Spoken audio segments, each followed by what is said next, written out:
और अब देखिए एसवाईएल के विवाद पर पंजाब के सीएम भगवंत मान और हरियाणा के सीएम मनोहर लाल की बैठक बेनतीजा रही है। दोनों राज्यों के बीच एसवाईएल के निर्माण पर सहमति नहीं बन पाई है।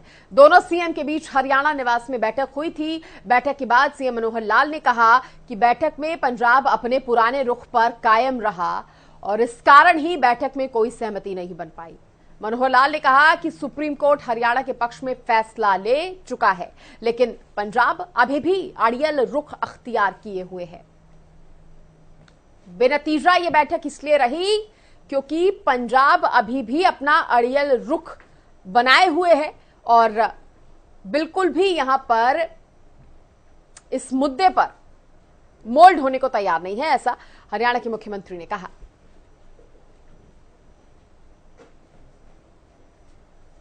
जो विषय मुख्य विषय था वो एसवाईएल का था। एसवाईएल एक महत्वपूर्ण विषय होने के नाते से आज की बैठक की शुरुआत की गई थी, जो कि जैसे मैंने बताया उस पर कोई स्पष्ट ऐसा निर्णय हमारा नहीं हो पाया है। पंजाब का कहना है क्योंकि ये तीन बिंदु अलग अलग हैं। जो 1985 में जब राजीव लौंगोवाल के समझौता हुआ था उसमें तीन बिंदु रखे गए थे। बिंदु एक है कि एक ट्रिब्यूनल को गठित किया जाए पानी के जो क्लेम्स हैं उन क्लेम्स का सुनिश्चित करने के लिए। तो वो ट्रिब्यूनल गठित हुआ था, लेकिन बाद में इतने वर्षों के बाद वो ट्रिब्यूनल को रिपोर्ट अपनी नहीं दे पाया। एक नया ट्रिब्यूनल उसके एवज में बना दिया गया है 3 जजेस का, अभी 3 महीने पहले। तो वो विषय वहाँ समाप्त हो जाता है। उसी ट्रिब्यूनल का कहना है कि पानी का बंटवारा वो अपने सभी क्लेम्स को ध्यान में रखते हुए दोबारा से कितना पानी उपलब्ध है, कितना मिलना चाहिए, जो पहले के बंटवारे हुए हैं उस पर भी वो पुनर्विचार करेंगे। पानी तो जितना भी बंटवारा होगा प्रोरेटा वो मिलेगा ही, लेकिन एसवाईएल तो आवश्यक है ही। तो हम उस तीसरे बिंदु पर जिसका वर्डिक्ट सुप्रीम कोर्ट दे चुके हैं, सुप्रीम कोर्ट ने उसको एग्जीक्यूट करने के लिए कार्रवाई शुरू की हुई है। विषय तो उतना ही था, लेकिन इसके बावजूद भी उन्होंने अपना आग्रह पानी के बंटवारे का ज्यादा रखा है, जबकि इन दोनों विषयों का संबंध नहीं है।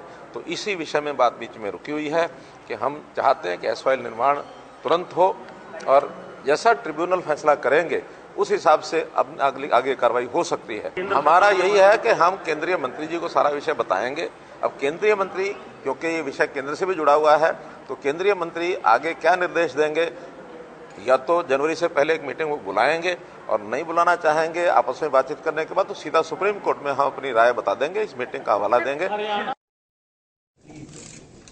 तमाम बातें हरियाणा के मुख्यमंत्री ने कही। उन्होंने कहा कि देखिए अब रास्ता है कि केंद्र से बातचीत की जाए। इसके बाद उन्होंने कहा कि अगर कुछ नहीं होता तो फिर सुप्रीम कोर्ट को बताएंगे कि जो भी कुछ बैठक में हुआ है, लेकिन फिलहाल बैठक में कोई सहमति नहीं बन पाई है क्योंकि पंजाब जो है वो अभी भी उसी रुख पर अड़ा हुआ है जिस पर वो पहले था। आपसी सहयोग जो है वो नहीं बैठ पा रहा दोनों राज्यों के मुख्यमंत्रियों का, और इसी वजह से जो परेशानियां हैं वो आम लोगों को झेलनी पड़ रही हैं।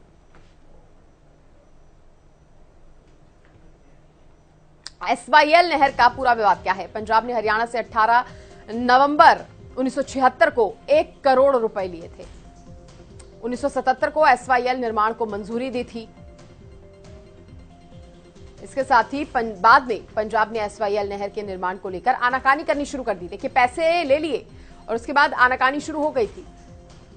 और उसके बाद 1980 के आसपास हरियाणा ने एसवाईएल के निर्माण की मांग को लेकर सुप्रीम कोर्ट का दरवाजा खटखटाया था।